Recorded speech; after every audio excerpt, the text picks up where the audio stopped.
नमस्कार. मी आज तुम्हाला गट नंबर म्हणजे काय, जमिनीच्या कागदपत्रांवर गट नंबर दिलेला असतो, नक्की तो काय असतो, हे सगळं मी आज तुम्हाला या व्हिडिओमध्ये सांगणार आहे. पूर्ण व्हिडिओ नीट बघा. तर तुमच्या सातबारा उतार्यावर किंवा जमिनीच्या कागदपत्रांवर गट नंबर असा शब्द दिसतो, पण तुम्हाला माहीत आहे का गट नंबर म्हणजे नक्की काय? जमीन खरेदी किंवा विक्री करताना, तसंच वारसा हक्कात किंवा कोर्टात केस चालू असताना गट नंबर खूप महत्त्वाचा असतो. जर गट नंबर चुकीचा असेल तर तुमची नवीन जमीन किंवा जमीन दुसऱ्याच्या नावावर जाऊ शकते. म्हणून आजच्या या व्हिडिओमध्ये आपण हे समजून घेणार आहोत. गट नंबर म्हणजे नक्की काय, तो कसा ठरतो आणि जमीन व्यवहारात त्याचे किती कायदेशीर महत्त्व आहे हे मी तुम्हाला सांगणार आहे. नमस्कार, मी ॲडव्होकेट वैशाली कोराटे आणि तुम्ही पाहत आहात आपला कायदेशीर माहितीचा चॅनल @ॲडव्होकेट वैशाली K113 हा चॅनलचा माझा नाव आहे. गट नंबर म्हणजे जमिनीचा ओळख सांगणारा अधिकृत क्रमांक.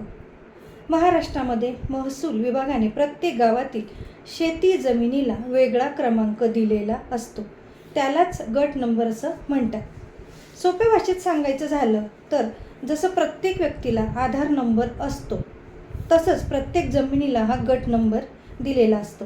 त्यामुळे सरकारला आणि महसूल खात्याला त्या जमिनीचा अचूक ओळख पटते किंवा अचूक माहिती मिळत असते. गट नंबर कसा तयार झाला आपण ते बघूयात. पूर्वीच्या काळात जमीन मोजणी करताना सर्वे नंबर वापरले जात होते, परंतु महाराष्ट्रात जमीन मोजणी आणि पुनर्मोजणी करताना अनेक सर्वे नंबर एकत्र करून एक गट नंबर तयार करण्यात आला आणि त्या गटाला गट नंबर हा दिला गेला. म्हणून अनेक ठिकाणी तुम्हाला सर्वे नंबर किंवा गट नंबर असे दोन्ही शब्द दिसू शकतात. गट नंबर कुठे दिसतो आपण ते पाहूया. गट नंबर हा सातबारा उतार्यावर, तसंच 8A उतार्यावर आणि जमिनीचा नकाशा किंवा खरेदी खत, तसंच फेरफार नोंद या सर्व ठिकाणी तुम्हाला गट नंबर दिसू शकतो. म्हणजेच जमिनीशी संबंधित प्रत्येक सरकारी कागदपत्रात गट नंबर हा दिलेला असतो. गट नंबरचे कायदेशीर महत्त्व काय आहे ते बघूयात. जमिनीचं ज्यावेळेला आपण व्यवहार करतो त्यावेळेला सर्वे नंबर आणि गट नंबर हा असतोच. बऱ्याच वेळा लोकांना सर्वे नंबर माहीत असतो, पण गट नंबर आहे काय, तो कसा पडला, त्याचं काय महत्त्व आहे हे काहीच माहीत नसतं. म्हणून मी आज तुम्हाला हे सांगत आहे. त्याचं महत्त्व किती आहे आपण ते बघूयात. जमीन व्यवहार करताना गट नंबर खूप महत्त्वाचा असतो, कारण जमिनीची अचूक ओळख पटते. जमीन कोणाच्या नावावर आहे ते तुम्हाला समजते. जमीन कुठल्या गावात आणि किती क्षेत्रफळाची आहे ते कळते. कोर्टात केस चालू असताना जमिनीची ओळख सिद्ध करता येते. म्हणूनच खरेदी किंवा विक्री करताना गट नंबर तपासणे अत्यंत आवश्यक आहे. गट नंबर जर चुकीचा असेल तर काय होऊ शकते आपण ते बघूयात. जर कागदपत्रामध्ये गट नंबर हा चुकीची माहिती चुकीचा दिला असेल तर तुमची मोठी समस्या होऊ शकते. ते कसं आपण ते पाहूया. दुसऱ्या व्यक्तीची जमीन ही तुमच्या नावावर दाखवली जाऊ शकते. व्यवहार रद्द होऊ शकतो किंवा कोर्टात वाद निर्माण देखील होऊ शकतो. म्हणून जमीन व्यवहार करताना सातबारा उतार्यावर आणि गट नंबर नीट तपासणे खूप महत्त्वाचे आहे. हे तुम्ही जमीन खरेदी करताना हे बघितलंच पाहिजे की याच्यात गट नंबर व्यवस्थित लिहिला गेला आहे की नाही.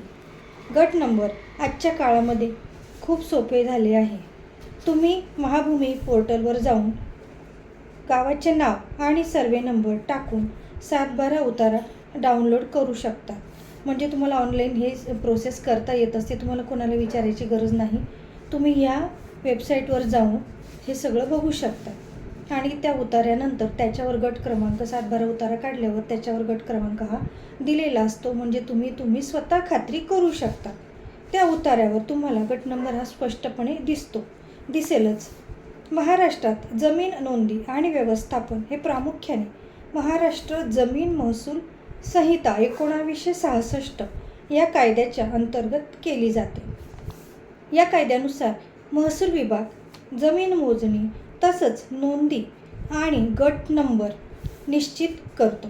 म्हणून सर्वात महत्त्वाचं गट नंबर असणे हे महत्त्वाचे आहे.